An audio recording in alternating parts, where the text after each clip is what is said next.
Pembahasan soal Biologi IPA 2013. Kita kali ini akan membahas soal nomor 29 sampai 33. Untuk soal lainnya nomor 1 sampai 28 itu sudah dibahas di video yang lain. Silahkan dicek di playlist ya. Kita mulai soal nomor 29. Perhatikan gambar proses pembelahan berikut. Ini ada gambar 1, 2, 3, dan 4.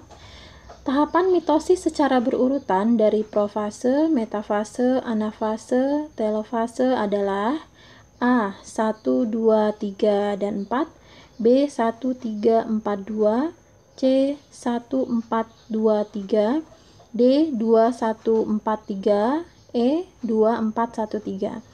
Nah, kita lihat ya, urutan tahapan mitosis itu yang benar itu adalah yang pertama adalah tahapan profase. Tahapan profase itu adalah kromosom mulai tampak dan mulai siap membelah dengan adanya pergerakan sentriol menuju kutub.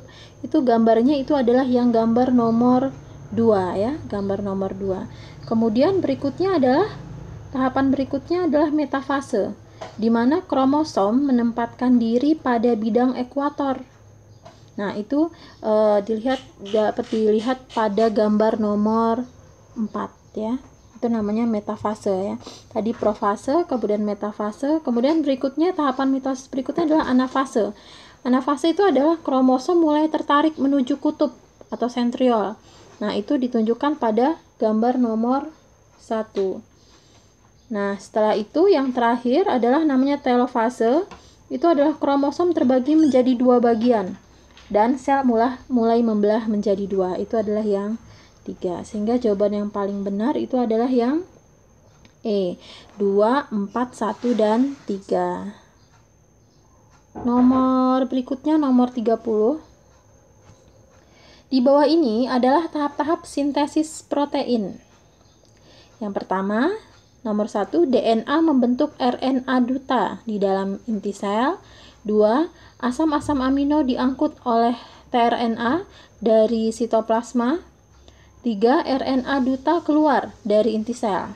4, terbentuk polipeptida. Dan yang kelima, asam-asam amino terangkai di dalam ribosom. Nah, urutan tahapan sintesis protein yang benar adalah, oke, kita lihat ya. Pada nukleus inti itu rantai DNA itu pertama-tama akan terbuka oleh bantuan enzim RNA polimerase, sehingga rantai RNA masuk di antara pilihan rantai DNA dan mencetak kodon atau transkripsi. Nah, hasil transkripsi ini akan membentuk RNA duta ya. Jadi yang pertama itu adalah membentuk RNA duta dulu. Nah, jadi ini yang pertama ya. Yang pertama ini. Kemudian selanjutnya apa? Selanjutnya RNA duta tadi yang sudah terbentuk itu akan keluar dari inti sel. Ya, jadi yang ketiga yang berikutnya. Kemudian setelah itu apa? Setelah RNA duta keluar dari inti sel, asam-asam amino akan diangkut. Ya, jadi dia akan diangkut oleh tRNA dari sitoplasma. Jadi yang kedua. Setelah itu baru asam-asam amino terangkai di dalam ribosom. Nah, kemudian setelah itu baru asam amino yang terangkut dan masuk ke dalam ribosom akan membentuk polipeptida. Jadi jawaban yang benar untuk nomor 30 itu adalah yang C ya. Nomor berikutnya nomor 31. Perhatikan peta silsilah berikut. Ini ada peta silsilah keturunan ya dari 1 dan 2 itu berdasarkan peta silsilah di atas. Sifat gen hemofili dari genotip individu 2 ya, 2 Romawi 2 adalah yang mana? A, B, C, D, dan E. Nah, ini sebelumnya kita harus membuat bagan seperti ini ya. Nah, ini tapi ini pembahasannya ini ya, yang ini cewek ini Coret ya, ini harusnya cowok ya, cowok, dan yang di bawah juga ini adalah cowok, dan X-nya yang ini adalah XH kecil ya, jadi hemofili ya. Nah, setelah kita membuat bagan ini akan terlihat ya. Pada satu itu ini dikatakan bahwa kasusnya bahwa wanita normal itu menikah dengan pria normal, kemudian menghasilkan 3 anak. Yang salah satu anak laki-lakinya adalah hemofili, dia terkena hemofili. Hal tersebut mengindikasikan bahwa, nah ini menunjukkan bahwa orang tuanya yang di bagian ini ya, di bagian satu, orang tuanya ibu itu memiliki gen carrier hemofili ya, udah jelas ya bahwa dia carrier hemofili tersembunyi ya, yang menikah dengan pria normal. Ini prianya normal, sehingga apabila menikah mungkin akan menghasilkan keturunan yang seperti tabel yang ini.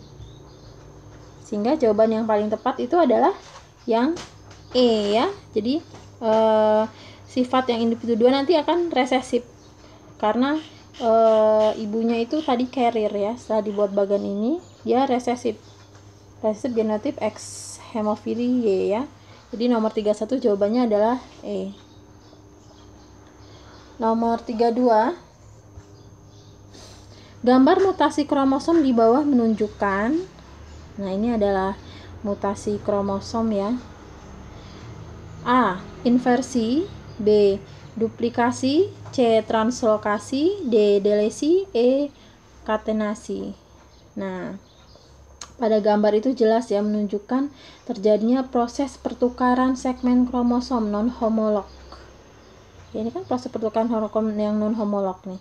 Jadi itu namanya adalah, kalau proses pertukaran segmen kromosom non-homolog itu disebut translokasi ya. Jadi nomor 32 itu adalah translokasi. C. Nomor 33 yang terakhir ya.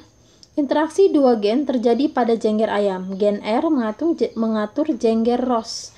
Gen P besar ya, mengatur jengger PA ya. Bila gen R dan P bertemu, terbentuk fenotip walnut. Bila gen R dan P bertemu, terbentuk fenotip single. Disilakan ayam ROS RRPP dengan ayam P RRPP menghasilkan ayam walnut RRPP. Bila sesama F1 disilangkan, perbandingan fenotip pada F2 adalah, nah untuk menjawab ini kita harus membuat bagan seperti ini ya, dimana parentalnya ini ya, F1 ini nanti disilangkan ini ya dengan ini ya, disilangkan, dibuat bagan seperti ini. Nah nanti seperti ini ya hasilnya. Nah nanti ketemu kita lihat perbandingan keturunan F2 itu yang single ini cuma satu dapatnya, yang single RRPP. Nah ini perbandingan single ya, pertama single. Nah kemudian yang kedua ada yang P ya, mana kita lihat yang dominan yang P. Nah ini ada 1 2 3 ya, dapat 3 yang PA ya, dapat 3 yang PA. Kemudian yang walnut sisanya yang ROS dulu kita lihat, yang ROS ini, yang ROS 1 2 3, yang ROS juga 3, sisanya ada 9 itu ada walnut. Jadi perbandingannya yang benar itu adalah yang ini ya. Tadi kan kita dapat 1 single, kemudian dapat 3P, dapat 3 ROS dan 9 walnut. Ini ya, ini 1 single, P-nya ada 3, 1 2 3, ROS-nya juga ada 3 tadi, dapat 1 2 3. Nah sisanya 9, 1 2 3 4 5 6 7 8 9 itu adalah yang walnut. Jadi jawabannya yang benar itu adalah yang D.